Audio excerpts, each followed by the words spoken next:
Bonjour à toutes, bonjour à tous. Je suis très heureuse de vous accueillir pour cette troisième édition des tables rondes. Troisième édition déjà, table ronde proposée par le club dirigeant ICO.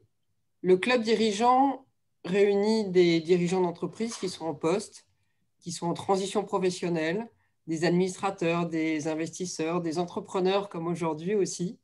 Et tous, nous sommes réunis et surtout motivés par la même envie de partager, de réfléchir ensemble, parfois même de travailler sur des sujets professionnels ou des sujets d'actualité sociétale. Notre ambition avec LHH ICO que je dirige est d'accompagner, de préparer les leaders à adresser les défis professionnels du monde d'aujourd'hui et les défis également de demain, le future of work. L'entrepreneuriat constitue déjà une belle opportunité qui attire compétences, expériences, investisseurs. Sujet d'actualité donc. Et pour lancer cette table ronde et l'animer, je vais passer la parole au talentueux Laurent Pillet. Laurent?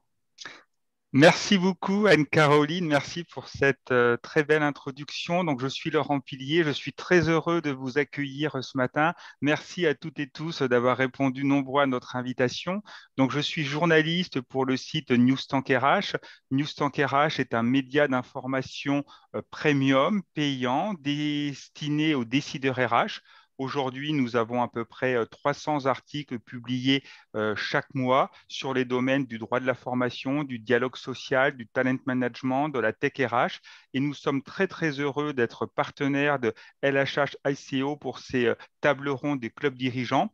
Aujourd'hui, nous avons une table ronde sur un sujet passionnant, l'entrepreneuriat, dirigeants salariés devenus entrepreneurs, du rêve à la réalité. Et nous avons un magnifique plateau avec des entrepreneurs qui ont eu le courage de se lancer il y a plusieurs années et qui vont, sans langue de bois, nous faire part de leur retour d'expérience. Ils vont nous dire concrètement leurs craintes, leurs réussites, leurs peurs, leurs difficultés, leurs succès. Et je pense que leur expérience va permettre à nous tous de nous nourrir et de nous donner des conseils concrets, pratiques pour réussir son projet d'entrepreneuriat si on en a un. En tout cas, de nous aider à nous faire à l'idée de devenir entrepreneur et à l'idée de construire un projet d'entrepreneuriat.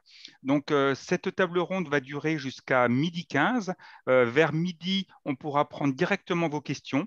Donc, surtout, n'hésitez pas à nous poser vos questions directement dans le module de chat. Et puis, à la fin de cette table ronde, avec Étienne Madelin, on pourra les poser aux panélistes pour pouvoir y répondre. Donc, avant de rentrer dans le vif du sujet, on va faire un rapide tour de table pour que chacun se présente. Donc, nous sommes très heureux d'accueillir ce matin Benoît Steblin. Benoît, vous êtes créateur et dirigeant de la marque Happy Yours. Est-ce que vous pouvez nous décrire l'activité de votre société? D'abord, bonjour à tous.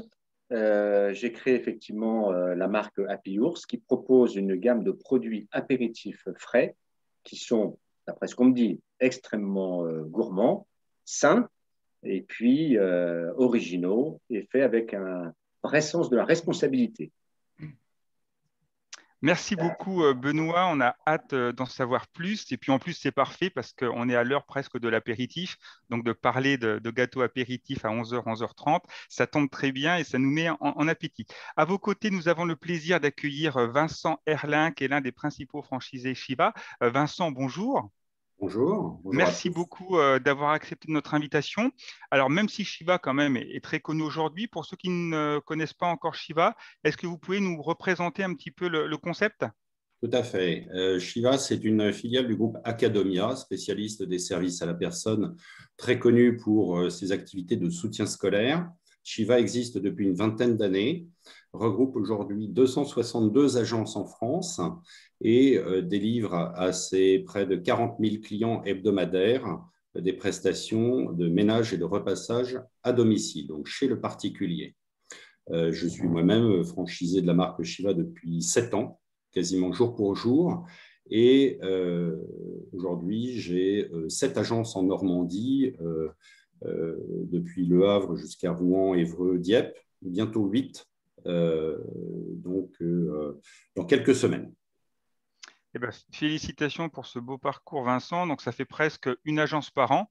Donc, dans 15 ans, vous avez 15 agences, quoi. Quel rythme, en tout cas. Bravo. J'aimerais en avoir plutôt 30, mais Ah, on va essayer ça, c'est bien, d'accélérer. parce que on parlera des qualités des entrepreneurs un peu plus tard et c'est vrai que l'ambition doit être là et dans cette introduction, on la voit apparaître. Donc, merci beaucoup, Vincent. Et puis, on reviendra avec vous quand même sur le choix de la franchise parce que c'est vrai que vous êtes le seul représentant d'un franchisé. C'est vrai que c'est intéressant cette piste-là quand on veut entreprendre, de créer via une franchise. Vous nous présenterez les avantages et les inconvénients de ce mode d'entrepreneuriat. Et pour terminer parmi les panélistes et les grands témoins de cette table ronde, donc, nous avons le plaisir d'accueillir Philippe Augier, qui est le créateur et dirigeant de Drone. Philippe, bonjour. Bonjour, bonjour à tous. Alors, merci d'être avec nous ce matin et de prendre du temps pour témoigner un petit peu sur votre retour d'expérience. Je sais que votre temps est très précieux. Est-ce que vous pouvez nous décrire un petit peu Drone et ce que vous faites comme activité? Oui, oui, bien sûr, non, c'est un plaisir d'être ici. Drone est une société qui veut mettre à disposition la blockchain pour les entreprises, les services et pour la sphère publique. Donc, on s'est positionné sur un créneau très technologique, dans un territoire un petit peu vierge encore, d'apporter des solutions techniques à travers un logiciel, à travers un outil qui va permettre de développer des solutions sur des blockchains publiques, privées, et pour tout un tas d'applications plutôt dans la collaboration, la digitalisation et la sécurité des données. Donc, pas trop dans la crypto-monnaie, mais dans un vaste terrain de productivité et de sécurité des données. C'est vrai que vous dites crypto-monnaie parce que l'application la plus courante aujourd'hui de la technologie blockchain, c'est la crypto-monnaie, c'est le Bitcoin, mais ce n'est pas que ça, la blockchain. C'est ça, c'est une partie, un mode d'usage de la technologie, mais nous, on développe un autre mode d'usage. Les deux peuvent se rejoindre, mais c'est assez différent. Et le premier usage, d'ailleurs, nous dessert un petit peu parce qu'il n'a pas toujours une très bonne image. Mais on y Merci reviendra. Philippe, vous êtes le représentant un petit peu de ces startups tech qui font rêver un petit peu de l'extérieur quand on voit les magnifiques réussites qui sont dans nos journaux et sur nos sites d'information. Donc vous nous direz un petit peu comment on peut lancer une startup tech et quels sont un petit peu les avantages et les inconvénients de se lancer dans une telle aventure. Et pour terminer les intervenants de cette table ronde, donc nous sommes très heureux d'accueillir Étienne Madelin qui est coach et executive advisor chez LHH ICO. Étienne, bonjour. Bonjour, Laurent. Alors, merci d'être avec nous ce matin. Merci aussi d'avoir travaillé avec moi pour la constitution de ce très beau tour de table. Donc, vous connaissez, vous, tous les intervenants, Étienne, c'est ça? Oui, oui, je connais les trois intervenants et c'est un immense plaisir de les voir en face de moi aujourd'hui, même si c'est à distance. Voilà, parce que dans l'épopée des coachs, on tisse des relations fortes et très, très riches. Voilà. Est-ce que vous pouvez, pour les personnes qui assistent à cette table ronde et qui ne connaissent pas trop votre activité de coach, est-ce que vous pouvez nous décrire un petit peu ce que vous faites au quotidien? Alors, pour le dire simplement, les coachs, on s'occupe d'humains et d'entreprise. En tout cas, chez LHH ICO, on s'occupe d'humains et d'entreprise. Avec, je veux dire, nous accompagnons et j'accompagne des cadres dirigeants, des dirigeants d'entreprise dans toutes les périodes de leur carrière, y compris lorsqu'ils sont en transition entre deux jobs, et puis évidemment, à plus forte raison, lorsqu'ils sont en fonction pour les aider à travailler sur, on va dire, la performance et le confort à la fois. Voilà ce que je peux dire de mon métier. Et donc, vous faites cette activité depuis combien de temps, Étienne? Alors, je fais cette activité depuis 12 ans et humain et entreprise, c'est comme ça que j'ai intégré aussi dans mon métier mon intérêt très fort pour l'entrepreneuriat, l'accompagnement des entrepreneurs, de la création d'entreprise précisément, et un peu de la reprise, mais surtout de la création.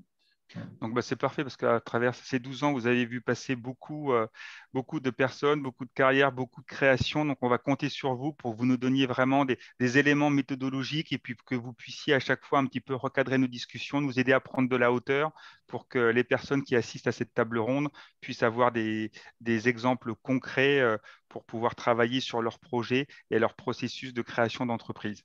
Alors, Lourde responsabilité.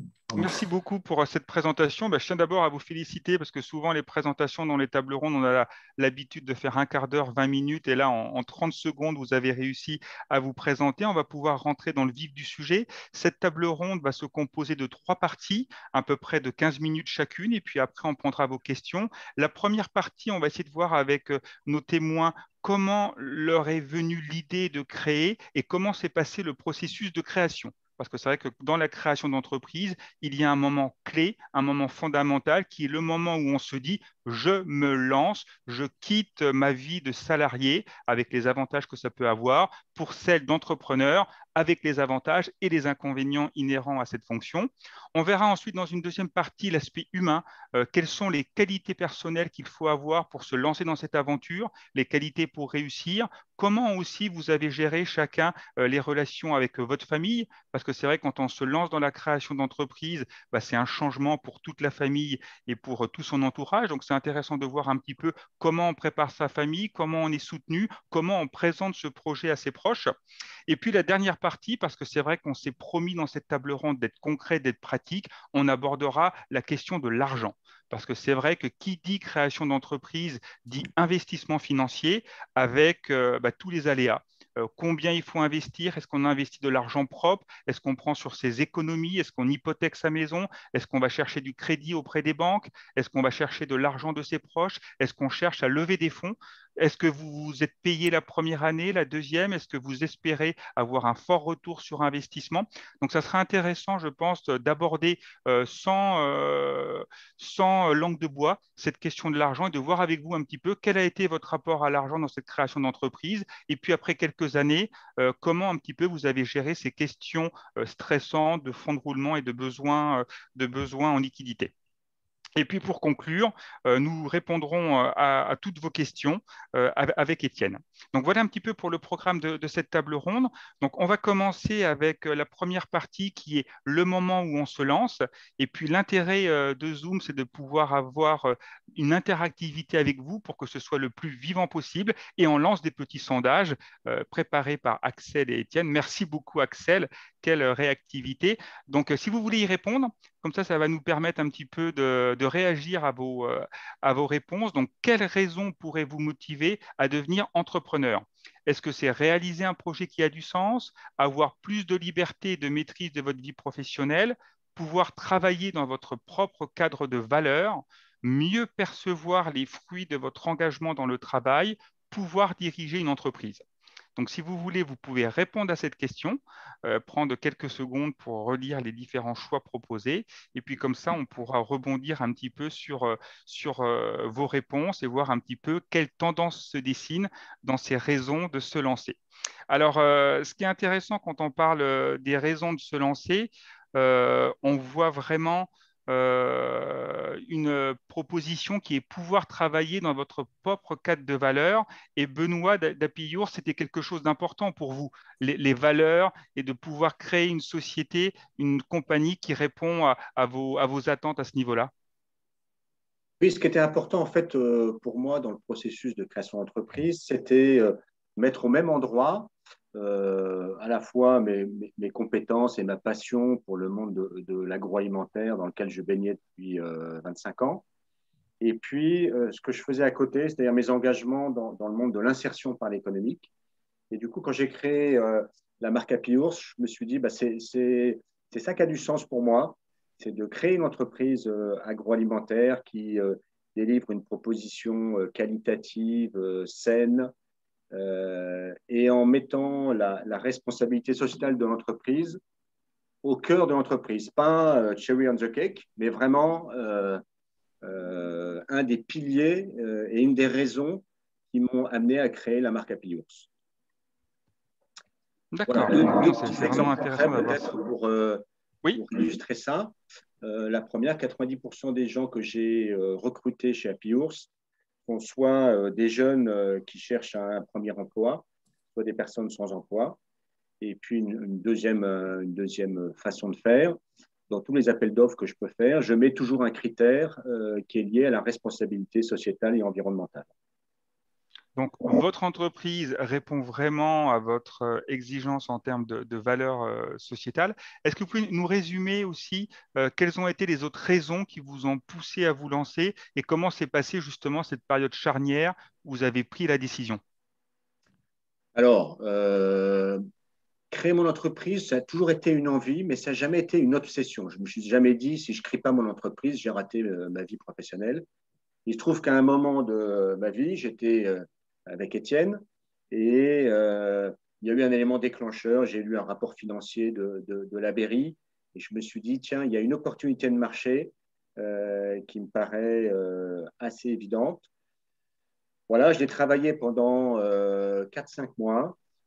J'ai été présenter mon projet à 5-6 personnes en leur disant surtout, ne me dites pas que c'est bien parce que vous me trouvez sympathique, mais dites-moi sincèrement ce que vous pensez de mon idée, de la façon de l'exécuter, du business model que j'ai choisi.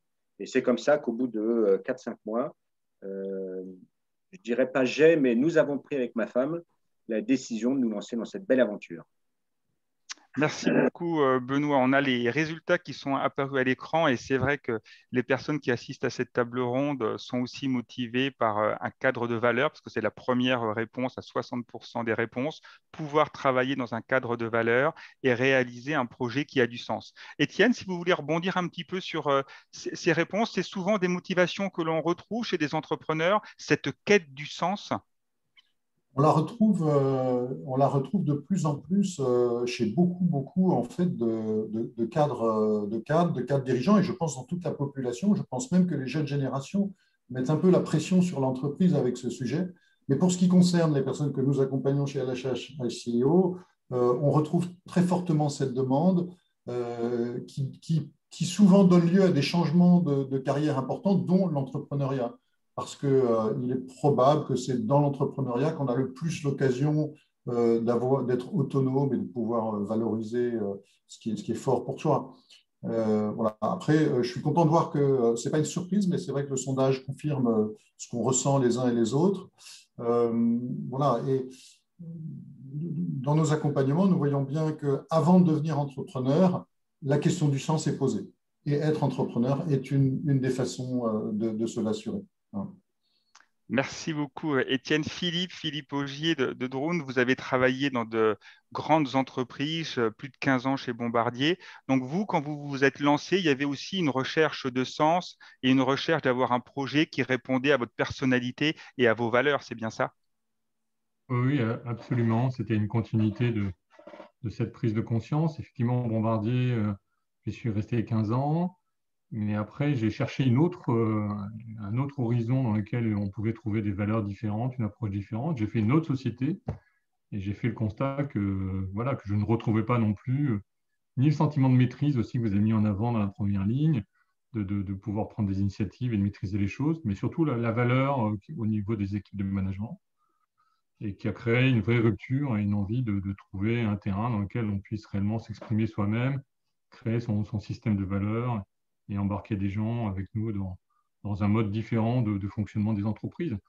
Alors peut-être que ça vivra tant qu'on est petit, il y a peut-être des contraintes liées aux tailles des entreprises, mais je pense que c'est vraiment quelque chose qui doit venir d'un mouvement assez général. Changer la façon de gérer les gens, le rapport à l'argent, la diversité, tout un tas de sujets, sans parler de l'écologie évidemment, qui sont à prendre en compte dans les développements des entreprises qui doivent être des acteurs majeurs et pas des acteurs indépendants de la population. Merci beaucoup, Philippe. Alors, pendant qu'on échange ensemble, quand même, vous avez donc créé Drone, une start-up tech, une start-up technologique. Est-ce que vous pouvez nous résumer un petit peu, comme l'a fait Benoît, comment est née l'idée et comment on se lance sur une start-up sur la blockchain? La prise de risque est quand même forte. Oui, absolument. En 2 mots, j'avais une carrière technique, généralement technique, mais sans être un ingénieur, sans être vraiment un directeur scientifique. J'ai toujours été un manager, j'ai plutôt fait du projet, j'ai fait de la vente, des achats, donc j'étais très polyvalent, mais toujours avec une grosse composante technique, en particulier dans le ferroviaire. Après, j'ai aussi donc, la société que j'ai prise ensuite, où j'étais chez Alten, on était dans le digital et dans le service. Donc, j'ai toujours aimé les challenges techniques et de gérer la complexité. Mais sans être expert moi-même en informatique ou quoi que ce soit, ça me semblait difficile de me lancer dans ce domaine où je voyais qu'il y avait encore des enjeux forts dans le digital, dans la transformation digitale du monde en général. La chance que j'ai eue, c'est de rencontrer quelqu'un qui était, lui, un pur expert, qui dirigeait une société de cybersécurité et qui cherchait à développer la blockchain en ayant identifié des potentiels techniques fabuleux. Et il a réussi à me convaincre que ces potentiels étaient forts, on pourra y revenir. Et c'est cette rencontre, en fait, qui a permis de déclencher, de dire, OK, moi, j'ai un panel assez large, j'ai envie de faire des choses, et toi, tu m'apportes une expertise technique pointue. Peut-être qu'ensemble, on peut prendre le risque de se lancer dans une entreprise technologique qui est effectivement pleine de risques, parce que la technologie demande du temps, demande une expertise pointue, la concurrence peut être très forte. Donc, pour se différencier, on se différencie vraiment sur des fondamentaux techniques très puissants.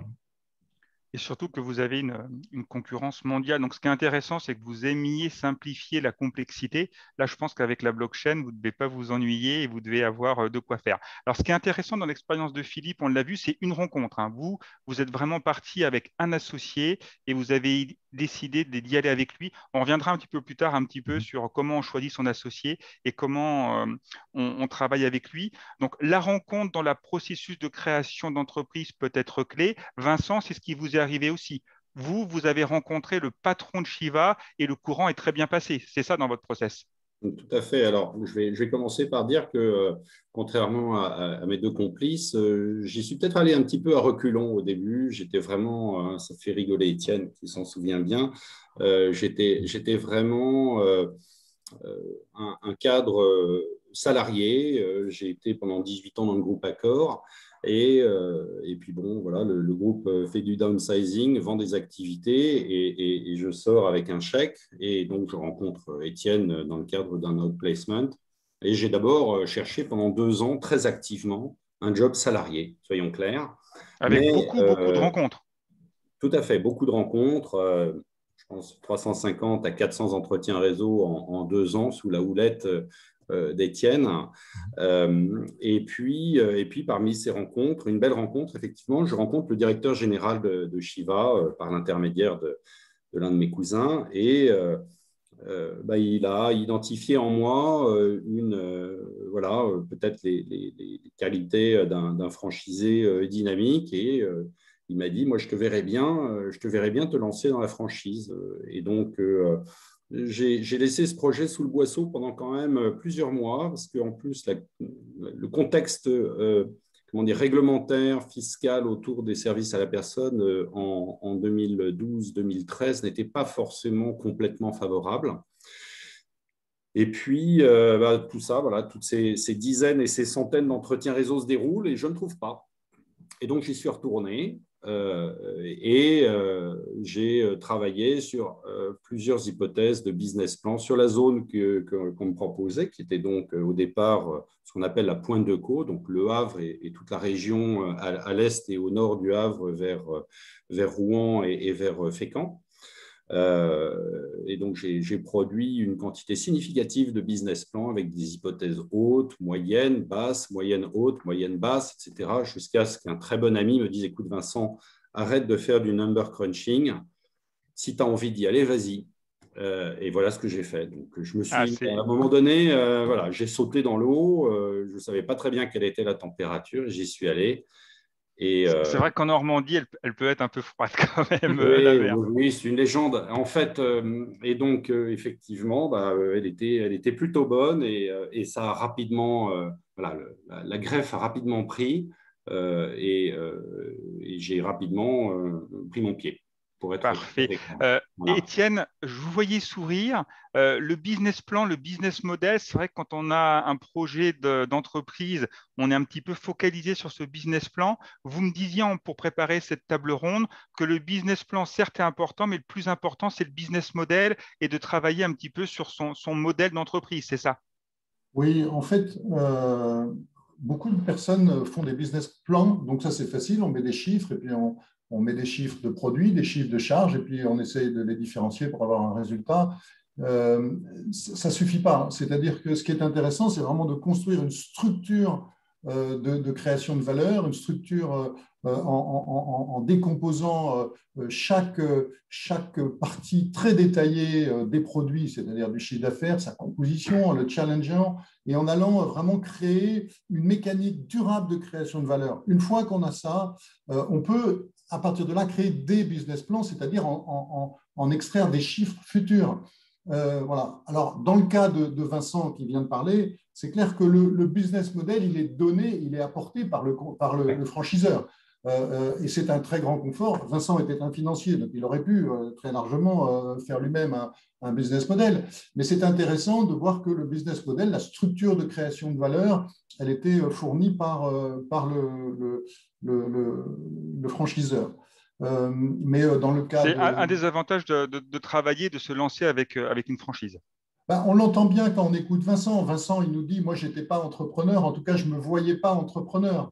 Alors, les coachs, on n'est pas là pour transformer les gens. Donc, on ne peut pas dire à quelqu'un, tu vas être entrepreneur, c'est ce que je vois pour toi dans ma boule de cristal. Ce n'est pas comme ça que ça se passe.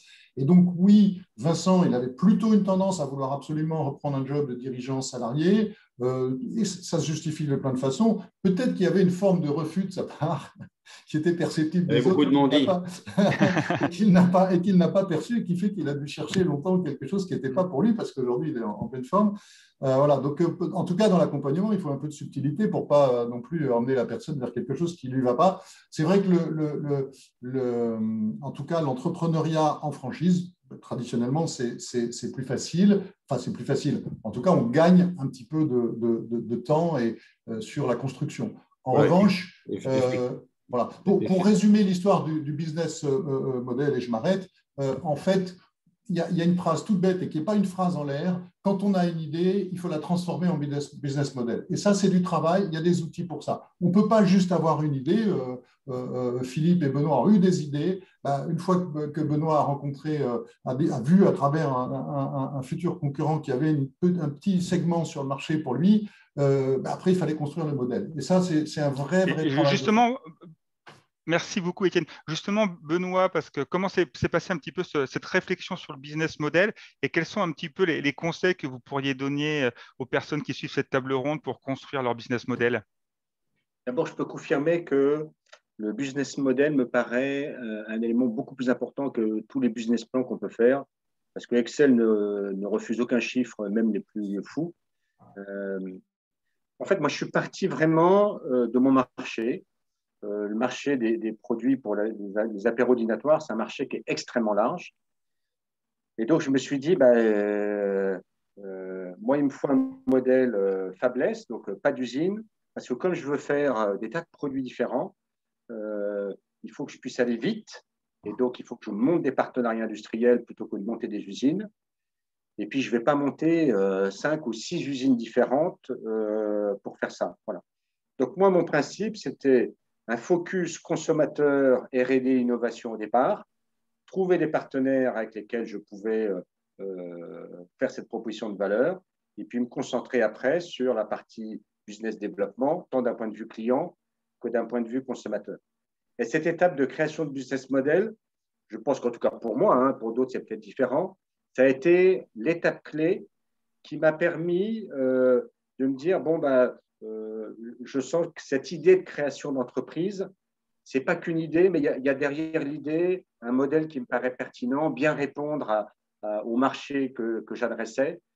Et c'est comme ça qu'après, d'ailleurs, on a construit les business plans. Mais je confirme que c'est très important de faire les choses dans le bon sens. D'abord, de créer le modèle adapté à l'idée et ensuite seulement de faire les business plans. Merci beaucoup, Benoît. Important de le faire dans le bon sens. Alors, vous étiez sur un marché qui était en croissance, qui existait, le marché un petit peu de l'apéritif. Philippe, vous, sur la blockchain, la difficulté, c'est que le marché n'existe pas vraiment ou c'est un marché d'avenir. Donc, comment vous avez travaillé un petit peu sur votre business model et après sur vos business plans? Oui, non, ça, c'est essentiel, effectivement, parce que, effectivement, on a parlé de cette rencontre, de cette envie qui est apparue, de dire, voilà, moi, j'aime résoudre les problèmes complexes et les simplifier et les apporter aux gens. Donc, j'avais l'envie d'y aller. Et après, j'ai rationalisé, je me dis, mais attendez, aujourd'hui, il y a très peu d'acteurs sur la blockchain. C'était il y a 3 ans. La blockchain, on en parlait pour les crypto-monnaies, mais derrière, c'était le dark web, c'était la consommation d'électricité incroyable, etc. Donc, l'image n'était pas forcément très bonne.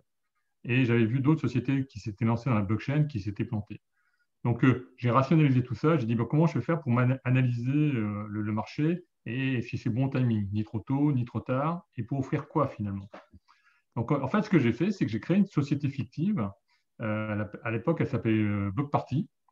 Et j'ai monté mon site blockparty.com. Je me suis mis des cartes de visite directeur commercial, développement, et j'ai fait mon boulot de commercial d'aller vendre en fait de la blockchain. Et à chaque coup, j'ai essayé un discours différent. Et petit à petit, je me suis rendu compte que sur le marché, il y avait beaucoup d'offres de services, en fait, hein, de la ressource potentielle pour faire des développements blockchain, avec des gros, des Atos, des Capgemini, etc., Accenture. Mais personne ne se positionnait vraiment sur un outil qui permette d'employer la blockchain sans regarder tous les processus de consensus, la complexité un peu académique, mais peu de personnes se mettaient sur le créneau de la mise en œuvre. Et c'est ça qui m'intéressait, moi, de dire prendre une techno, la rendre accessible, la rendre utilisable, la rendre mature pour être employée par des DSI et apporter des solutions. Donc, c'est à travers cette expérimentation que j'ai réussi à bâtir mon modèle en disant, en fait, il ne faut pas que je me positionne sur le service, il faut que je me positionne sur un produit. Et ce produit, il doit faire ça. Voilà ce qu'il a en bas, voilà ce qu'il a en dessus, voilà ce qu'il a sur les côtés. Et petit à petit, on a packagé un produit et on a dit ça, voilà la taille du marché, voilà le répondant, voilà la dynamique du marché qui dit, OK, dans les 2 ans, dans les 3 ans, dans les 5 ans, ça va vraiment accrocher, il y aura un besoin. Si on a l'outil qui répond à la demande, on a des très grosses chances de gagner. Donc voilà un peu comment ça s'est développé petit à petit. Et on est encore dans le process de dire, OK, maintenant ce produit, on l'a, les gens comprennent comment l'utiliser. Maintenant, combien ça vaut et combien on arrive à le vendre, c'est encore un petit peu la question de tous les jours. Merci beaucoup, Philippe. Pour conclure sur cette partie idée, business model, parce que c'est vrai qu'on pourrait presque faire une table ronde, Étienne, pendant 1 heure et quart que là-dessus, tellement que c'est passionnant. On voit que Philippe est allé sur le terrain. Donc ça, c'est important pour conclure, pour valider un business model. On se fait des cartes de visite, on va sur le terrain. Un entrepreneur ne reste pas dans son bureau à regarder des études de marché. Il faut aller se confronter à la réalité. C'est ce que vous conseillez aux personnes que vous accompagnez? Le chiffre d'affaires potentiel imaginé doit être validé. On ne peut pas se lancer. Voilà. Donc, il faut bien aller vérifier qu'il existe un marché, qu'il existe un chiffre d'affaires, qu'on va arriver à générer des ventes. Alors, on n'en est jamais sûr à 100%, en tout cas en termes de volume. On peut faire des prévisions plus ou moins justes, mais c'est sûr qu'il y a besoin d'aller, comme on dit, tâter l'eau du bain et plutôt, comme le dit Philippe et comme l'a mentionné Benoît, de façon très sérieuse. Pour Vincent, évidemment, ça a été fait ça a été fait en grande partie. Il y a toujours un risque parce que de démarrer une activité nouvelle, même en franchise sur un territoire, c'est quand même un pari aussi, mais beaucoup moins, qui nécessite beaucoup moins de vérification et de travail de terrain au départ, sans enlever aucun mérite à Vincent, que pour Philippe ou Benoît. Je dois dire que pour Philippe, il y a une chose qui est très marquante, c'est que pendant longtemps, tout le monde parlait de blockchain, mais je crois que la plupart des gens qui parlaient de blockchain ne comprenaient rien à ce qu'il disait. Et moi, Philippe, c'est la première personne que j'ai entendu me parler de blockchain de façon compréhensible. Et en fait, derrière le compréhensible, il y a quelque chose de très fort, c'est la souffrance des clients. C'est-à-dire qu'on peut se payer avec des mots, mais on ne construit pas une entreprise avec des mots. Et Philippe, comme Vincent et comme Benoît, ils soulagent les souffrances de leurs clients. Alors, le mot souffrance est pris de façon tout à fait métaphorique ici, mais c'est très important. C'est bien le sujet. Ça montre bien que créer une entreprise, c'est d'abord répondre à un besoin, d'où l'importance de travailler, de rencontrer des clients, de voir leurs besoins, de voir la concurrence. Exactement. Et de travailler sur le business model. Merci beaucoup. C'était vraiment passionnant cette première partie. On va enchaîner parce que malheureusement, le temps passe très vite sur la deuxième partie où on va voir un petit peu l'aspect humain de la création d'entreprise et voir un petit peu les qualités qu'il faut selon vous pour réussir dans cet entrepreneuriat. Donc, Axel va nous permettre de répondre à un nouveau petit sondage pour voir un petit peu, selon vous, quelles sont les qualités qu'il faut pour réussir. En attendant que le sondage arrive, alors voilà, donc quelles sont les qualités et les moyens dont doivent disposer les créateurs d'entreprises pour se lancer? Alors, selon vous, est-ce que c'est une forte stabilité émotionnelle, des compétences financières, des compétences RH, du leadership, du charisme, une expertise technique ou sectorielle, des moyens financiers. Donc, selon vous, un petit peu, quelles sont les principales qualités, les principaux moyens dont doit disposer un créateur d'entreprise pour se lancer? Vous répondez, c'est des choix multiples, et puis on débriefera les résultats dans quelques minutes. Alors justement, Vincent, quand on parle un petit peu d'expertise technique, bah, vous étiez dans la finance chez Accor, aujourd'hui vous êtes chez Shiva. C'est vrai que le gap paraît un petit peu grand. Selon vous, un petit peu, quelles étaient les compétences de votre ancien métier qui vous ont servi aujourd'hui et quelles sont les qualités qu'il faut pour réussir un petit peu cette transition entre dirigeant salarié et entrepreneur du quotidien? Alors, correctif, j'ai effectivement été pendant on va dire les 2 tiers de mon parcours chez Accor dans des fonctions financières, de contrôle de gestion, d'audit ou de direction financière. Mais à partir de 2005 et ce jusqu'à fin 2011, j'ai basculé dans l'opérationnel avec d'abord la prise de fonction de responsable d'exploitation pour le lancement de la restauration sur le TGV Est, puis la direction opérationnelle de toute la logistique à terre qui accompagne la restauration à bord des TGV sur 6 sites avec près de 600 salariés. Et ça m'a énormément aidé. Je voulais compléter ce que vous disiez tout à l'heure par rapport au fait d'aller tâter le terrain. En fait, il y a un terme qui m'a semblé extrêmement important, en particulier dans les premières années de mon expérience d'entrepreneur, une expression qui est être feet in the street. C'est-à-dire que quand on sort de ces gros groupes, on a un petit peu tendance à vouloir rester calé derrière son bureau comme nous le sommes en ce moment même, dans le confort d'un bureau, mais en fait, il faut aller tâter le marché et faire du réseau en permanence et laisser la gestion pour plus tard, après les heures ouvrables, après les heures de disponibilité de nos clients. Ah, très important. Ouais. Donc, effectivement, je pense que j'étais assez bien outillé de par cette double valence financière d'abord, puis opérationnelle, pour aller développer une activité en franchise en Normandie. Je compléterai en disant que je n'avais pas vraiment de formation commerciale. Or, je suis devenu commercial par la force des choses. Ma formation commerciale la plus récente, c'est celle par laquelle j'avais pendant 2 ans essayé de me vendre moi-même. Là aussi, sous la houlette d'Étienne, en faisant des elevator pitch et en essayant d'accrocher l'attention des gens dans un bref laps de temps. Et finalement, j'ai l'impression que ça m'a beaucoup servi par la suite lorsqu'il a fallu que je vende mes produits de service à la personne. J'avais appris finalement à faire du commerce en essayant de me vendre moi-même dans ma recherche d'emploi. Vous aviez eu une formation pendant 2 ans intensive. Exactement. Sur comment se présenter, comment vendre. Voilà. Alors, merci beaucoup Vincent pour ce témoignage très intéressant. Les résultats du sondage sont tombés, donc arrive largement en tête parmi les qualités, une forte stabilité émotionnelle à 77% et ensuite à égalité du leadership. Ça, je pense qu'il n'y a pas de souci, vous en faites tous, vous en donnez tous un parfait exemple. Et puis une expertise technique ou sectorielle aussi à 51%. Et puis en troisième position, des compétences financières pour pouvoir gérer un petit peu les différents plans de financement et plans de trésorerie. La forte stabilité émotionnelle, Philippe, on en parlait un petit peu quand on préparait cette table ronde. C'est vrai que le stress du créateur d'entreprise est différent du stress du dirigeant salarié. Oui, absolument. Donc là, j'aurais besoin de plusieurs heures pour élaborer, mais on n'est pas forcément préparé à ça, effectivement, quand on sort du confort d'une situation salariée, même si elle peut être stressante, frustrante, etc. Être entrepreneur, c'est différent. L'élément principal, le mot que je mettrais là-dessus, c'est l'incertitude. On est constamment en phase d'incertitude, c'est-à-dire qu'est-ce qui va se passer demain. Ça peut monter, ça peut descendre, et on maîtrise très peu de choses finalement, et on n'a aucune ceinture de sécurité. On n'a pas de services annexes qui vont pouvoir nous aider financièrement, juridiquement, techniquement, etc. Donc dans les qualités, effectivement, il faut avoir cette sérénité personnelle pour affronter cette incertitude, pas trop avoir d'autres soucis au niveau familial ou financier, savoir tout faire, hein, être capable de couvrir tous les domaines techniques, juridiques, gestion, ou savoir bien s'entourer. J'avais évoqué le fait d'avoir un associé, en fait, d'être deux. D'être deux est une force extraordinaire pour pouvoir se compléter, se challenger et ne pas être en isolement, parce qu'on est quand même relativement seul au départ quand on se lance comme entrepreneur.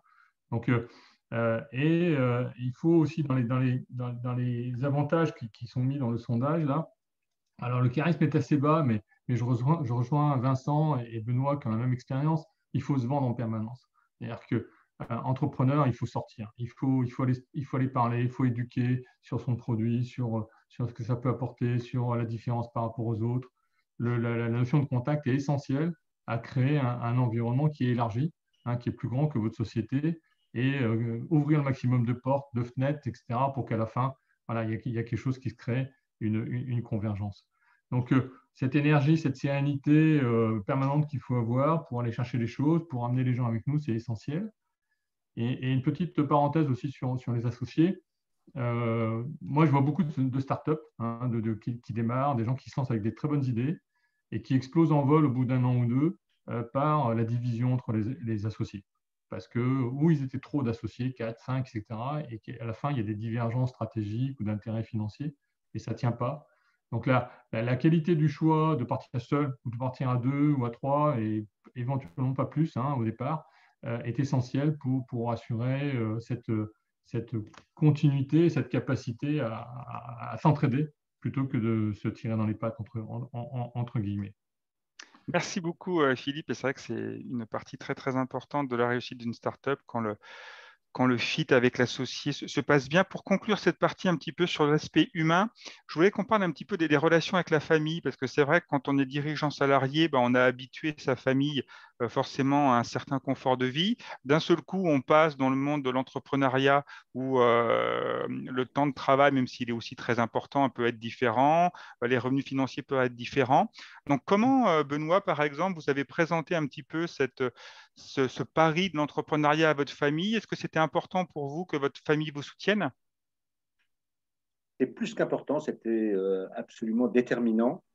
Parce que comme le disait Philippe, je pense que c'est quand même une aventure quand on se lance comme ça à créer from scratch son entreprise. Et qu'en tout cas, pour moi, y associer ma femme et ma famille, c'était absolument indispensable. Donc, comment j'ai fait? Bon, d'abord, Elisabeth était évidemment bien au courant de mon projet. Mais en fait, on a défini tous les deux ce qu'on appelait le terrain de jeu, c'est-à-dire le terrain sur lequel on pouvait prendre cette décision de créer Apiours et Aperinov, qui est un terrain de jeu à la fois financier, combien on est prêt à mettre. C'est un terrain de jeu aussi, voilà, est-ce qu'on déménage, est-ce qu'on déménage pas? Est-ce que je bosse tous les samedis, dimanches en permanence? Quel type d'entreprise je crée, avec quel type de valeur, quel est le projet. Une fois que ce terrain de jeu est bien défini, moi, ça m'a donné, et que ça a été accepté par Elisabeth, ça m'a donné énormément de liberté. Parce que je me suis dit, à l'intérieur de ce terrain de jeu-là, voilà, je peux construire l'entreprise, développer l'entreprise, partager ma passion, tout ce qu'il faut faire pour développer l'entreprise, sans me dire, on n'est plus aligné avec ma femme ou avec ma famille. Et je pense que ça a été une étape clé qui m'a apporté derrière beaucoup de sérénité, surtout dans les moments évidemment un peu chahutés que traverse une entreprise dans ses premières années, quoi. Exactement. Merci beaucoup, Benoît, pour ce très beau témoignage. Pour conclure, Étienne, les personnes que vous accompagnez, les dirigeants que vous accompagnez, comment un petit peu vous voyez la relation avec la famille et quels conseils vous pourriez nous donner? Je crois que ce dont on s'aperçoit en tant que comme témoin, comme coach, c'est que souvent c'est un déficit d'information qui déclenche le stress. Donc de toute façon, je crois que, et ce que dit Benoît est très clair là-dessus, et j'ai beaucoup admiré ça d'ailleurs chez Benoît dès le début, c'est cette volonté de partager les choses telles qu'elles sont, sans les embellir, sans accentuer leur aspect peut-être risqué, sachant qu'elles ne sont pas forcément autant que ça, mais malgré tout, c'est vraiment de partager les choses au maximum. Quand on voit monter le stress, on sent à distance monter le stress de la famille, de quelqu'un que j'accompagne, quand je sens ça, en général, c'est juste, ce que je dis est assez banal, en fait, c'est un déficit de communication. Bon, ça tombe bien, puisqu'un de nos métiers, c'est d'aider les personnes à communiquer, donc on peut aider, mais l'idée, c'est vraiment voilà, de prendre le temps de le faire, de savoir le faire. Je veux dire que aujourd'hui, je m'effacerai derrière Benoît si quelqu'un avait besoin de conseils, parce qu'il l'a très, très bien fait.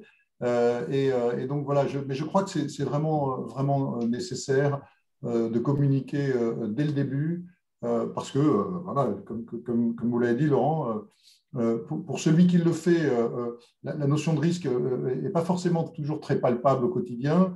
Pour celui qui l'observe, je pense que la notion de risque est plus présente, en fait. Voilà. Exactement. Puis c'est vrai que le rapport au temps aussi peut être très différent. Il est Je peux l'heure. peut-être juste Oui, compléter allez-y, Benoît. un tout petit peu pour Bien dire sûr. que c'est pas si facile que ça, en fait, de communiquer avec sa femme ou sa famille, surtout quand on n'a pas les mêmes caractères. Parce que souvent, pour être entrepreneur, il faut de la détermination, il faut être optimiste, il faut y aller, il faut avoir de l'énergie. Mais on est aux manettes et donc on ne se rend pas compte que sa femme ou son mari ou sa famille, eux, ils ne sont pas aux manettes. Ils n'ont pas forcément le même caractère ou la même notion du stress. Et donc, quoi qu'en dise Étienne, moi, ça m'est arrivé plusieurs fois de me rendre compte que j'étais en décalage entre le stress que moi j'avais et puis le stress que ressentait ma femme ou ma famille. Et que c'était très important voilà, d'être sensible à ça et puis de corriger les erreurs qu'on peut faire parce qu'on est pris dans son entreprise, quoi. Merci beaucoup, Benoît, pour ce témoignage vraiment très, très intéressant. Et puis, c'est vrai que ça permet de tirer vraiment plein de conseils pour gérer ce processus si on est soi-même en train de penser à la création d'entreprise. Il est l'heure du troisième et dernier sondage de notre table ronde. Donc, vous allez pouvoir de nouveau répondre à une question qui va vous être proposée. Quelle période de la vie semble-t-elle la plus favorable pour créer ou reprendre une entreprise? Est-ce que c'est après la fin de ses études? Est-ce que c'est en milieu de parcours professionnel ou en dernière partie de carrière? C'est vrai que on a souvent l'image de l'entrepreneur à la Mark Zuckerberg qui quitte la fac et qui lance Facebook, mais ça, c'est un petit peu l'image d'Épinal. C'est vrai qu'on peut entreprendre à tout moment de sa vie et vous êtes des bons exemples pour le prouver. Alors, selon vous, quelle est la période la plus idéale après la fin de ses études, en milieu de parcours professionnel ou en dernière partie de carrière? Alors, pour conclure cette table ronde qui touche déjà à sa fin, mais c'est fou comme le temps passe vite quand on a des interlocuteurs et des sujets passionnants, j'aimerais qu'on termine en parlant de l'argent. Parce que c'est vrai que l'argent, c'est un peu quand même le nerf de la guerre dans des entreprises. Et c'est vrai que suivant les projets, suivant sa conception de l'investissement, beaucoup de questions se posent. Et puis la gestion de l'argent, de la trésorerie, c'est aussi une source de stress supplémentaire pour soi, aussi une source de stress pour sa famille. Donc c'est intéressant de voir comment vous avez géré un petit peu cette question. Donc on peut peut-être commencer par vous, Vincent. Que représentait un petit peu l'argent dans votre projet et comment vous avez abordé cette question financière dans le lancement de votre société? Alors, j'ai 4 enfants. Je suis parisien au départ. Et donc, lorsqu'on est dans cette situation, on a ce qu'on pourrait appeler un haut niveau de cash burning. Voilà, donc on a très bien compris. Et lorsque se ferme le robinet des acédiques au bout de 2 ans, eh bien, on est devant un impératif qui devient rapidement très sérieux. J'ai passé, je pense, 2 ans et demi, 3 ans sans me payer au démarrage de mon activité. Mais comme je le disais tout à l'heure, j'avais la chance d'avoir quitté un groupe qui s'était montré particulièrement clean au moment de notre séparation, hein, qui s'est très bien passé. D'ailleurs, je garde un excellent souvenir du groupe Accor et de toutes les opportunités professionnelles qu'il a pu me donner. Et donc, j'ai pu vivre en fait sur cette réserve pendant les premières années de ma vie, de ma seconde vie professionnelle. Alors, au niveau du financement, Est-ce que vous avez regardé l'opportunité de faire des prêts, d'aller chercher des subventions, d'aller chercher des investisseurs? Comment vous avez géré cette question? Alors, j'ai financé le lancement de mon activité, on va dire, pour un tiers par un apport en compte courant d'associés et pour les deux tiers par un emprunt bancaire, banque qui m'accompagne depuis d'ailleurs sur tous les projets que j'ai pu ajouter au premier projet. Euh, Bon, il faut savoir que malgré tout, on est dans des niveaux de consommation de capitaux qui sont extrêmement limités, hein. Vous voyez bien à quoi ressemble une agence d'intérim ou une agence de service à la personne. On prend un local, on fait quelques travaux dedans, on met quelques meubles et quelques ordinateurs. Bon, il faut respecter une charte qui est demandée, imposée par le franchiseur. Mais malgré tout, lancer une agence dans un marché qui est très dynamique, ça va consommer, si on additionne la consommation de capital au début, enfin, de besoins en fonds de roulement et les investissements initiaux, on est à peu près sur 100-120 000 euros. Donc, ça reste quand même très limité. D'accord, c'est vrai que là, l'appui d'une banque peut bien Il se prêter. n'y a pas de stock. On a très peu d'impayés. Enfin, voilà, c'est assez vertueux comme modèle et très light sur le plan capitalistique. Merci beaucoup, Vincent. Philippe, une startup tech, ça consomme plus de cash. Donc, comment on finance ces développeurs qui codent toute la journée? C'est ça, oui. Puis on ne sait pas ce qu'ils font, ils coûtent cher. Voilà, c'est un peu compliqué. Donc, pour faire court sur ce sujet, d'abord au niveau financier, c'est vrai que pour moi, ça arrivait bien en termes de moments dans ma vie. Mes enfants ont fini leurs études, ils commençaient à être payés. Ma femme a une bonne situation, donc on était assez relax. Mais ce n'était pas une raison pour perdre notre chemise. En plus, on n'a pas dans nos familles de culture d'entrepreneurs, d'investissement, etc. Ce n'était pas du tout notre culture. Donc, je suis parti sur un modèle au départ où nous, on investit très peu et plutôt donc de rentrer dans des logiques de start-up, de dire je lève, hein, on est rentré dans j'ai appris ce qu'étaient les systèmes de levée de fonds, les pré-seed, les seed, les séries A, B, C, D, F, E, G, H, etc., jusqu'à la licorne. On n'en est pas encore là, mais donc on est rentré dans ce schéma-là. Donc aujourd'hui, nous, on a fait des levées, ce qu'on appelle friend and family au départ, c'est-à-dire autour de nous, j'avais un réseau assez important de gens qui étaient en même temps des amis, en même temps des entrepreneurs ou des patrons, etc., qui m'ont accompagné dans cette aventure. Donc, au-delà du contrat, effectivement, avec mon épouse, qui était essentiel au départ, on dit OK, on y va. Le contrat, après, il s'étend. Il s'étend à vos amis, il s'étend à votre famille, qui mettent de l'argent dans votre business. Et puis, s'ils perdent, ben voilà, après, il faut quand même pouvoir les inviter le dimanche. Donc, cette pression-là est importante. Et donc, nous, aujourd'hui, on a levé à peu près 500 000 euros déjà en deux levées, mais on consomme beaucoup de cash, effectivement, hein. Donc, on est dans une logique permanente de, trouver des clients puis ramener du business. Mais dans le B2B et dans la techno, les process sont très, très longs, hein. On a démarré il y a 2 ans, et les 3 clients actifs qu'on a aujourd'hui, c'est ceux qu'on a démarchés il y a 2 ans. Donc, ça prend beaucoup de temps. Donc, on est dans une logique de lever des fonds permanents. Donc, on a des prêts bancaires, on a un support de la BPI, on a par chance aussi bénéficié de grosses subventions de la part de la région Île-de-France. Donc, tout ça mis tout ensemble, plus les allègements sociaux d'URSSAF, les statuts JEI, tout ça nous aide beaucoup, hein, honnêtement, et qui nous permettent de tenir. Mais ça veut dire que déjà, début d'année prochaine, il faut que je refasse une nouvelle levée de l'ordre de 1 million d'euros, quoi. C'est ce qui nous permettrait de tenir un an et demi de plus. Dans des cas néfastes où il n'y a pas le business est très lent. Mais c'est vrai que depuis la crise Covid, le marché a quand même été un petit peu ralenti. Donc voilà, on essaie de gérer constamment cette dynamique de l'argent et pour ne pas trahir et décevoir notre famille qui s'en remettra, ma femme, etc. Mais on a pris un contrat au départ, mais surtout les investisseurs qui sont aussi des amis. Exactement. Et c'est vrai que dans un modèle tech où il faut vraiment investir en permanence, et on le voit bien, toutes les startups tech, même qui ont une sorte capacité d'attraction pour arriver au bon moment sur le marché, les clients sont nombreux, et il y a quand même constamment besoin de financement pour anticiper les prochains développements et pour lancer le marketing, la commercialisation sur des business où les temps de décision des clients, vous me le disiez, sont extrêmement longs. Donc, c'est sûr qu'il Ça. faut avoir La cette capacité, il concurrence faut avoir peut cela à extrêmement l'esprit, que ça fait partie de votre job de constamment se dire, je dois aller chercher de l'argent l'année prochaine. Exactement. Le marché est lent, mais la concurrence est très rapide. Hein, on a un marché dans le digital qui est tout de suite mondial. Les Américains, les Singapouriens, les Coréens, etc., et les Estoniens, par exemple. Donc, il faut être toujours sur le qui-vive pour avancer. Donc, effectivement, il y a une tension permanente. Merci, merci Philippe. Benoît, votre plan de financement, l'argent dans votre projet, comment un petit peu vous avez géré cette question au moment du lancement d'Happy Yours? C'est un peu la synthèse de Vincent et de Philippe, c'est-à-dire que moi j'ai créé ma société fin 2015, mais le premier euro de chiffre d'affaires qui est rentré dans la caisse, c'était 9 mois plus tard. Donc pendant 9 mois, j'ai fait que dépenser de l'argent, évidemment pas me payer parce que de toute façon je n'avais pas de quoi. Et donc il faut vraiment être clair au départ sur de combien je vais avoir besoin, au moins pour le lancement.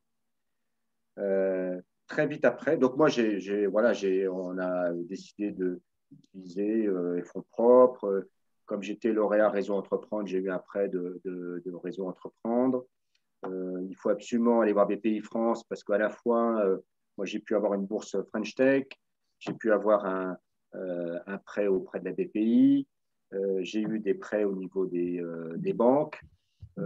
Donc, quand on se lance, surtout si on a on est Réseau Entreprendre ou autre association. Au début, en tout cas, les banques sont assez derrière nous. Et puis, très rapidement, on se rend compte, en tout cas, ça a été mon cas, qu'évidemment, on va moins vite que ce qu'on a écrit dans le business plan. Et que Ça, tout le monde l'a partagé. Hein. Philippe, Vincent, tout le monde nous a dit, attention, on va beaucoup moins vite que ce qu'on prévoit dans le business plan ou le business. Tout à fait. Voilà. Et donc, le cash burn, par contre, c'est le contraire. Il va beaucoup plus vite que ce qu'on a prévu dans le business plan. Et donc, chercher des fonds, ça fait partie du métier d'entrepreneur. Parce que moi, j'ai levé une première fois en Love Money, en Friends and Family en 2017. J'ai fait une petite levée aussi fin 2018 avec un family office qui est dédié à l'agroalimentaire et quelques business angels. Et là, je suis cette année en pleine levée de fonds avec Tudigo, qui est une plateforme participative, parce que pour assurer notre croissance, il faut continuer à investir derrière la marque, derrière l'innovation. Voilà, donc ça fait partie de notre métier de dire en permanence, il faudra qu'on soit capable d'assurer le financement de l'entreprise. Et c'est une des facettes qu'il faut prendre en compte assez vite, en fait. Merci, merci Benoît. Étienne, on n'a pas réagi sur le sondage, on a vu le résultat apparaître. Donc, la majorité des participants à cette table ronde pensent que le meilleur moment pour entreprendre, c'est en milieu de parcours professionnel ou en dernière partie de carrière. Quelle est un petit peu votre réaction face à ces résultats? Alors, en fait, ma réaction, elle est, je crois que d'abord, je m'interroge sur l'âge du panel, c'est-à-dire que je pense que les réponses sont un peu orientées par l'âge des participants. C'est vrai que Philippe l'a mentionné et Vincent l'a mentionné aussi, milieu ou fin de carrière, dans une famille avec enfants, on peut avoir une plus ou moins grande pression financière et c'est vrai qu'on l'entend, ça joue. Voilà. Après, j'ai aussi eu l'occasion d'accompagner des jeunes entrepreneurs qui, à la sortie des études, alors on les aurait là autour de la table ronde, on n'aurait pas le temps, mais c'est un monde complètement différent. C'est l'entrepreneuriat en apparence, parce qu'en réalité, ça n'est pas le cas, mais un peu les mains dans les poches, assez souvent quand même. Et je dirais que voilà, ce n'est pas du tout la même démarche. Mais aussi, ce sont des jeunes qui ont encore un coût de vie d'étudiants, enfin un coût de vie assez faible et qui arrivent à vivre de peu.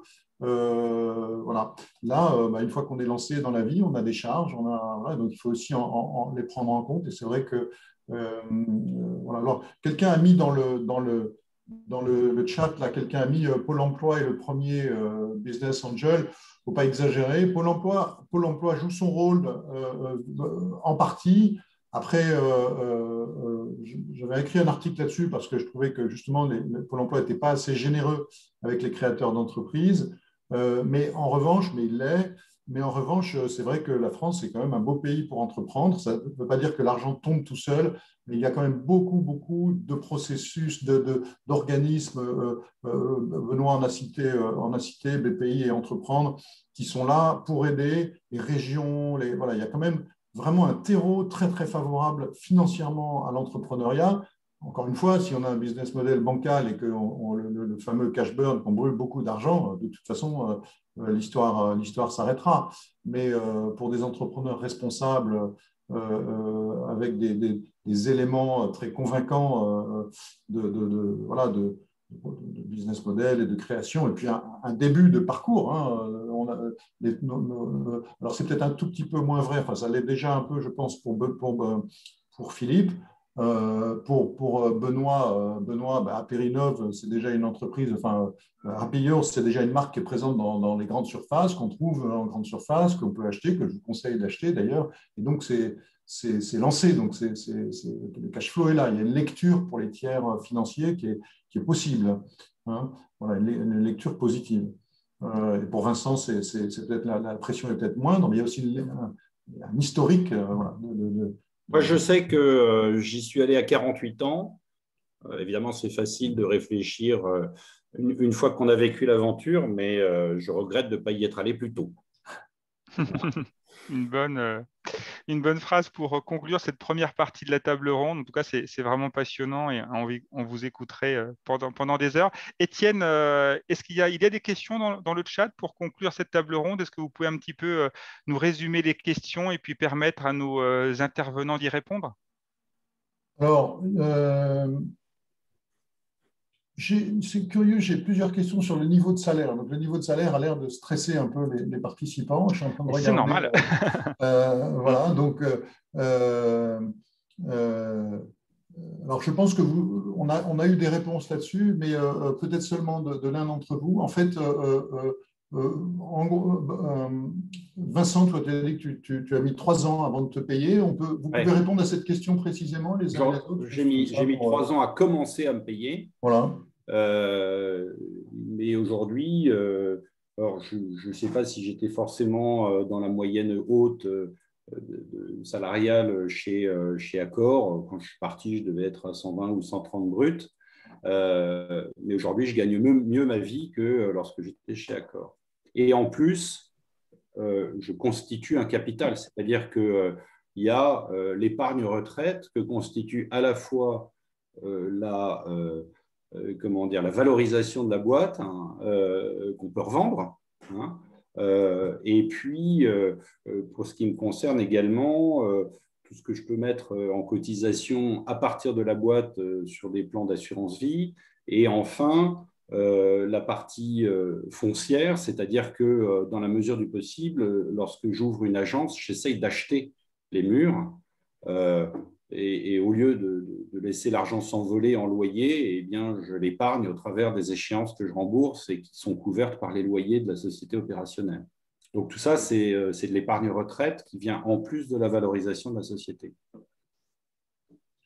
Merci beaucoup, Vincent. Benoît, si vous voulez aussi nous parler un petit peu de cette question du salaire. Oui, qui est une question effectivement qui est importante, qu'il faut se poser avant. Donc, dans mon cas, il a fallu être capable pendant, on va dire, 2 bonnes années aussi, de vivre sans, c'est-à-dire de ne pas avoir de revenus qui tombent tous les mois. Après, pour le salaire, voilà, pour moi, c'est le croisement en fait de données. La première, c'est ce qui est capable de sortir la boîte, parce que si la boîte n'est pas capable de sortir grand-chose, bah, vous pouvez toujours faire ce que vous voulez, mais vous n'allez pas y arriver. Et puis de vos besoins à ce moment-là, c'est-à-dire de quoi vous avez besoin pour rembourser l'emprunt de la maison, payer les études des enfants, etc., etc. Bon. Dans mon cas, je ne suis pas dans le cas de Vincent. Moi, j'ai dirigé des belles entreprises avant et aujourd'hui, je gagne beaucoup, beaucoup moins d'argent. Mais voilà, c'est pas ça qui m'empêche de me lever le matin en étant enthousiaste à l'idée d'aller booster la marque Happy Yours un peu partout. Il faut juste que ça corresponde à un besoin tout bêtement mensuel. Hein. Il faut se faire un tableau de financement en disant de quoi j'ai besoin chaque mois pour faire tourner la marmite. Et puis, il faut que ça rentre dedans, ça, c'est sûr. Merci Benoît. Philippe, sur les startups tech, on dit souvent que l'argent, on ne le gagne pas tout de suite, mais on le gagne en tant que revente un petit peu plus tard, en valorisant un petit peu ses actions. Comment vous gérez un petit peu cette constitution de patrimoine financier à travers votre entreprise et votre salaire? Effectivement, le business model est plus sur une valorisation d'entreprise, hein, et des parts que l'on a pour une revente dans 2 ans, 5 ans, 10 ans, qu'importe, hein. Donc, c'est plus ça le modèle qu'un modèle salarial. De toute façon, honnêtement, en salaire, je gagnais beaucoup d'argent avant, donc je suis parti avec des gros chèques. Donc, voilà, j'ai encore le chômage jusqu'à la fin du mois, là, et je vais commencer à me payer le mois prochain. La question est de savoir combien. Mais le but n'est pas effectivement de payer mes frais au moins le mois par mon salaire. Le but, c'est plus une logique patrimoniale à terme, hein, de valorisation de l'entreprise. Je dirais, pour sourire, le seul challenge que j'ai, c'est de ne pas arriver à la maison en montrant que je gagne 10 fois moins que ma femme. Voilà. Donc ça, à la fin, elle va dire, mais qu'est-ce que tu fous? Il n'y a que moi qui ramène de l'argent. Donc voilà, c'est ça la question en fait qui va être importante. Non, mais c'est vrai que ça change entre vos carrières précédentes en tant que dirigeant salarié et là d'entrepreneur. C'est vrai que le rapport à l'argent est différent. Il faut bien s'y préparer pour bien gérer cette transition. Étienne, est-ce qu'il y a d'autres questions? Alors, j'espère que ça va pas prendre. Il y a 2 questions. Une qui me gêne un peu parce qu'elle concerne les bénéfices d'un accompagnement en amont d'un projet. Et donc, je la transmets, mais vous n'êtes pas obligé de répondre. Vous pouvez dire joker parce que voilà, c'est un peu. Ah non, mais c'est important. Ils ont été Voilà. accompagnés, donc Ouais, mais bon, sans vous voilà. jeter des fleurs, c'est intéressant de. Soyez bref parce que j'ai une autre question derrière, on va dire. Alors, rapidement, en quoi l'accompagnement est un plus, Benoît, pour vous? Alors, je dirais que l'accompagnement, il est un plus avant et évidemment pendant. Il est un plus parce que quand on est tout seul, forcément, on est moins intelligent que quand on est avec quelqu'un qui vous challenge, qui vous pose des questions. Et c'est très important, en tout cas, ça a été très important pour moi, d'être accompagné avant et puis de prendre les décisions pour être accompagné après. Parce qu'on se retrouve, même si on a un associé, on se retrouve quand même très souvent très seul face à soi-même. Et c'est important de pouvoir en discuter, de pouvoir échanger, accepter de se faire challenger. Voilà, avant et après. Merci, Benoît. Vincent? Moi, je n'ai pas été accompagné pendant ou après. J'ai été accompagné avant. Et puis ensuite, j'ai quitté mon port parisien pour aller au Havre. Et donc, on s'est tenu au courant d'une conversation à l'autre avec Étienne ou à l'occasion de déjeuner lorsque c'était encore possible de déjeuner ensemble. J'ai bénéficié à chaque fois de ses encouragements et de comment dire, sa forte certitude que ça allait marcher. Et puis j'ai déjà parlé précédemment du point important sur l'aspect se vendre soi-même qui permet ensuite de vendre son activité et sur lequel Étienne m'a beaucoup accompagné initialement. Merci beaucoup, Vincent. Philippe, un petit mot rapide sur les bénéfices de l'accompagnement. C'est une mise en perspective parce que effectivement, quand on quitte une entreprise, c'est toujours déstabilisant de se dire, mais finalement, voilà, je suis sorti 2 fois en 2 ans. Est-ce que je suis fait pour retourner dans des postes de management de haut niveau, dans des grandes entreprises, etc. Et est-ce que mon envie d'entreprendre, de faire de la technique, c'est pas une fuite en avant, quoi? Est-ce que c'est pas un caprice de gosse, quoi, finalement? Et cette discussion, avant de l'avoir avec ma famille, je l'ai eue avec Étienne. Et ça, c'était important de dire, ben non, ce que tu as fait avant peut être un enrichissement pour pouvoir se lancer et des atouts. Et c'est pas une fuite en avant, c'est une autre approche, mais qui a toute sa valeur et qui peut apporter énormément de satisfaction. Donc, ça a été voilà, un encouragement ou en tout cas une libération de se dire ben, oui, c'est pas un caprice de gosse, c'est pas une fuite en avant, voilà, c'est un vrai projet qui a de la valeur, qui est complexe et qui vaut le coup d'être joué. Donc, et qui est encore possible pour toi, même si tu n'as jamais été entrepreneur et tu as été un salarié tranquille en entreprise. Donc, tout ça, c'était important pour déclencher, puis dire oui, bah, finalement, oui, pourquoi pas. Non, merci, c'est intéressant de voir un petit peu le cheminement intellectuel qu'on peut avoir durant cette période et plein d'éléments qui peuvent arriver à l'esprit. Étienne, est-ce qu'il y a une dernière question pour conclure cette table ronde passionnante? Alors, il y avait une question qui va nous ramener très terre à terre, mais finalement, je la trouve intéressante, c'est de se dire, quelqu'un a demandé comment vous faites pour démarcher vos clients. Et alors, ça m'a interpellé, je me suis dit, je la pose ou je ne la pose pas. Et je la pose parce que je connais vos trois réalités. Je ne sais pas si c'est toujours les clients qui vous prennent le plus de temps, mais je trouve intéressant en quelques mots que vous disiez qui vous allez démarcher. C'est au quotidien, pour faire avancer vos affaires, vous rencontrez qui, vous allez dire quoi à qui, parce que je crois qu'on va avoir des réponses très contrastées. Peut-être Vincent pour commencer, parce que Vincent, alors moi j'ai beaucoup de chance, c'est les clients qui viennent me voir. Ah là là. Voilà, je suis dans un métier où effectivement les futurs clients se manifestent parce qu'ils ont besoin d'aide. Et donc, moi, je vais les voir pour leur dire comment je vais pouvoir les aider et en leur proposant des solutions en accord avec leurs exigences. Mais ces clients, c'est quoi? Décris-les-nous, tes clients. Ce sont le cœur de cible. Ce sont des gens comme vous qui êtes autour de la table. Ce sont des ménages biactifs avec enfants qui n'arrivent plus à faire le ménage chez eux ou à repasser leur chemise parce qu'ils préfèrent s'occuper de leurs enfants le soir ou le week-end. Et donc, ils gagnent correctement leur vie, donc ils payent des impôts. Ils n'ont rien contre le fait de se donner du confort et en même temps de payer moins d'impôts. Donc, moi, j'arrive effectivement avec un produit qui a un levier fiscal, hein, c'est la fameuse réduction d'impôt de 50% sur ce type de prestations, et où on organise tout au service du client, et dans une optique, dans un contexte de souplesse, c'est-à-dire que les gens rentrent et sortent comme ils veulent, il n'y a pas d'engagement sur la durée. Et donc, c'est vrai que c'est assez facile et que, on va dire que en moyenne, j'ai sur mes exploitations un taux de transformation d'à peu près 50%. Voilà. Et ensuite, au début, on fait de la pub. On fait de la pub parce que l'enseigne n'est pas connue localement. Donc, on investit sur les culs de bus, sur les flancs de bus, sur de l'affichage urbain, éventuellement de la presse gratuite, des choses comme ça. Et puis, au bout de quelques années, la marque est davantage connue déjà à un niveau national parce qu'on le paye au travers des redevances. Et donc, on s'aperçoit qu'on peut arrêter d'investir, d'autant plus que maintenant, ceux qui font ma pub, ce sont mes clients et c'est gratuit.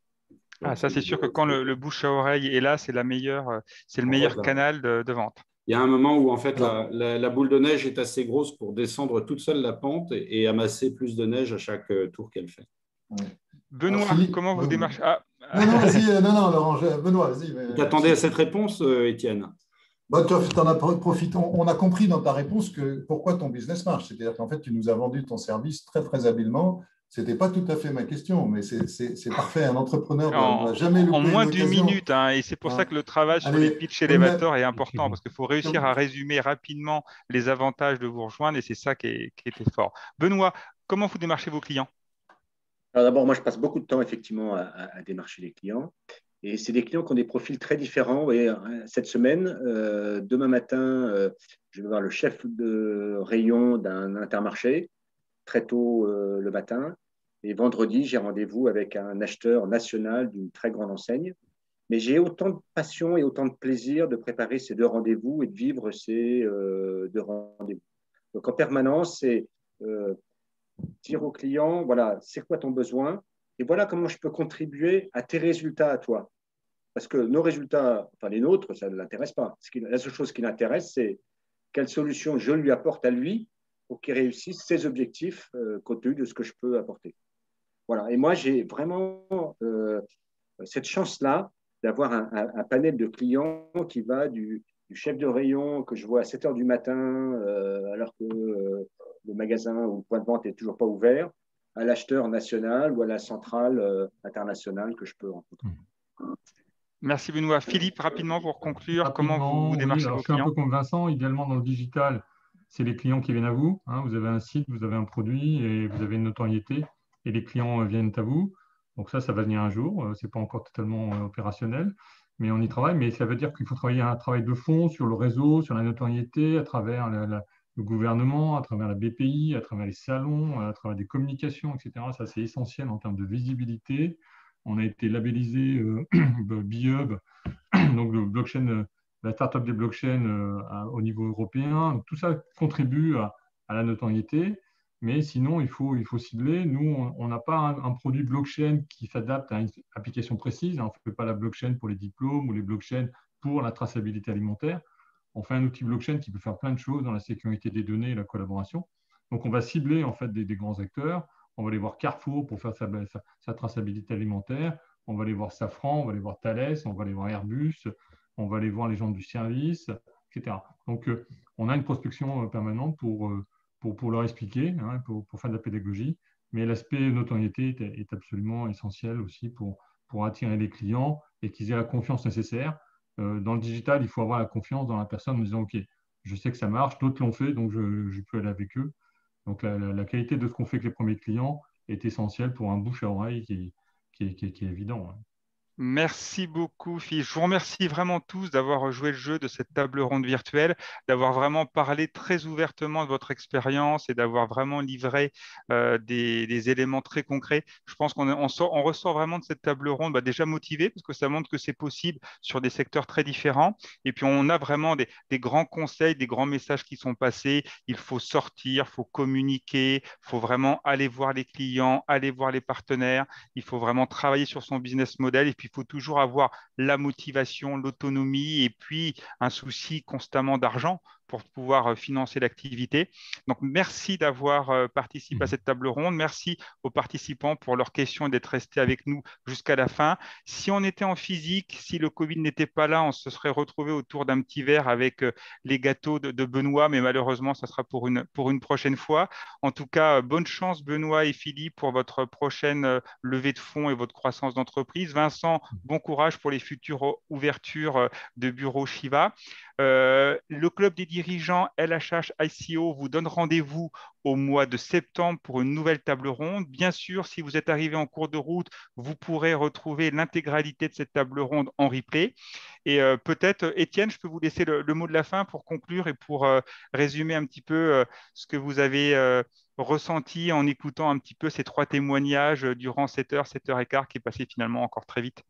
Oui, c'est passé très vite. C'est toujours passionnant de rencontrer d'autres personnes, mais des entrepreneurs en particulier. Je retiendrai une chose. Philippe a parlé de polyvalence. Je crois que les entrepreneurs, je ne sais pas si tout le monde peut entreprendre, on ne va pas faire un débat maintenant, mais en tout cas, la polyvalence, c'est quand même la grande qualité des entrepreneurs que je connais et au passage que j'admire, y compris nos trois intervenants d'aujourd'hui. Mais il y a aussi un message de confiance. Les coachs, on pose moins la question « est-ce que je ?» on pose plutôt la question « comment je ?»